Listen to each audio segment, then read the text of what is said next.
Howdy. I just wanted to do a little video today on posture and angles and physics, really, how your thumb position on the neck and then the ability to use your shoulder going side to side, where you can bring your elbow in towards your abs or out from the chicken wing, and also using your shoulder going back and rotating back or rotating forward, and the pivot coming with your elbow and your wrist, and using this big crane arm that we were given to manipulate, and I'm exaggerating everything right now, but to manipulate your hand so that squeezing harder at first should be a last resort, whether you're a beginner or we're working on jazz chords and you're doing crazy stuff like a D13 flat 5 flat 9. You notice as soon as I do that D13 flat 5 flat 9, my elbow is out, my wrist is arched, and my thumb is all the way down on the bottom of the neck here. Whereas when I might be doing, a G chord, a regular open G, my thumb might ride a little bit higher. I mean, basically, think of your thumb as the ball joint that's rotating on the back of the neck, and then you've got several choices for positioning. It can be riding high, it can be riding in the middle, or like a lot of the speed metal tapping guys will have their thumb all the way down over here on the neck, so then you can rotate your wrist and your elbow and shoulder forward, and now you're on top of the fretboard to do all the crazy sweeping stuff that they might do. But again, squeeze harder last. Try and pivot your thumb and rotate with your elbow, wrist, and shoulder using your fingertips if we're up top, or flat, the fleshy part of your finger if we're doing bars or partial bars. But remembering that it might just take like a tiny pivot, like watch my elbow, and if I just bring it in, let's say I'm trying to do a bar chord, an A bar chord at fret 5, if I bring my elbow in towards my abs just like an inch, it changes see my whole hand moving, and these millimeter and centimeter movements can be all the difference in the world from having a chord not ring to a chord ring cleanly without having to squeeze harder. So, the variables that, again, to review, are the thumb and the position of the thumb up high, in the middle, or down low, which this is probably the least common that you'll see, but it can be very helpful to get comfortable for certain chords to have your thumb all the way down here. And then to also remember, you've got in and out with the shoulder and the elbow coming in towards the abs. And again, I'm exaggerating. Sometimes it could be as little as a centimeter movement, just like that. And you see my fingers pivoting as I'm moving my elbow in and out, or back and forth like this. And you can see my wrist bending in different angles as I'm bringing my elbow and shoulder back towards the back of the room, or up on top of the chord towards the front of the room.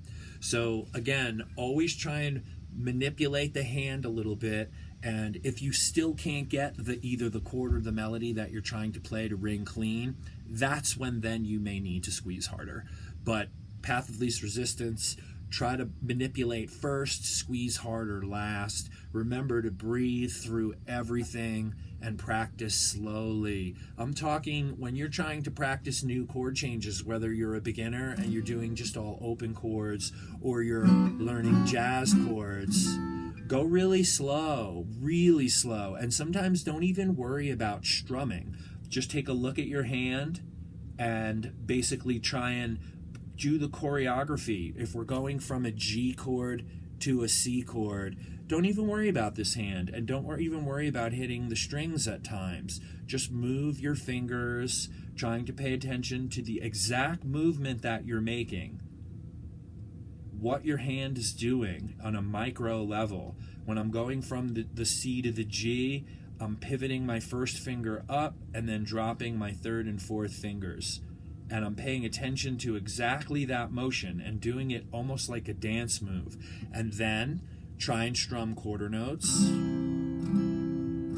without hesitating. with a metronome or a drum beat. This hand is just going to keep going like this. If you can't do it, let's say we're doing a fancy jazz chord. We're going from a G major 7 to an A13 flat 9. And I'm basically going to have more trouble getting there. I'll go as slow as 1, 2, 3, 4. Switch. 1, 2, 3, 4. Switch. 1, 2. And I'll also do the choreography move where I'm not worrying about this hand. G major 7 to the A13 chord.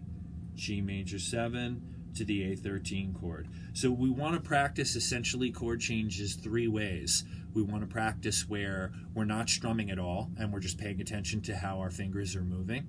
We want to practice where we're not worrying about the pausing, where we're just going to try and get the chord clean. So I'm going to go from a C to a G. I'm going to strum 4 times. I'm going to pick each individual note, making sure they're all clean. If I have a note that's farting out and not sounding clean, I'm going to pivot with my thumb, my elbow, and my shoulder first to try and make it all sound clean. I'm going to pay attention to exactly what my hand and arm and shoulder and thumb look like so that the next time I come back, I've got a visual picture of what it should look like to get the chord to ring cleanly without having to squeeze harder.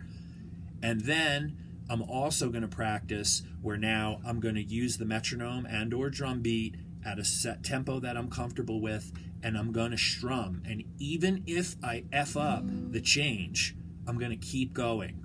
So there's a difference between strumming the chord 4 times, picking the arpeggio, and then moving to the next chord and not worrying about the pause, and strumming that chord 4 times, picking the arpeggio, and strumming where you're not going to stop. And I don't care if it sounds like poop. I want you to keep strumming. Just keep going. Use this hand to force that hand to get faster. And if you do all these things, you too will be a master. Have a good day.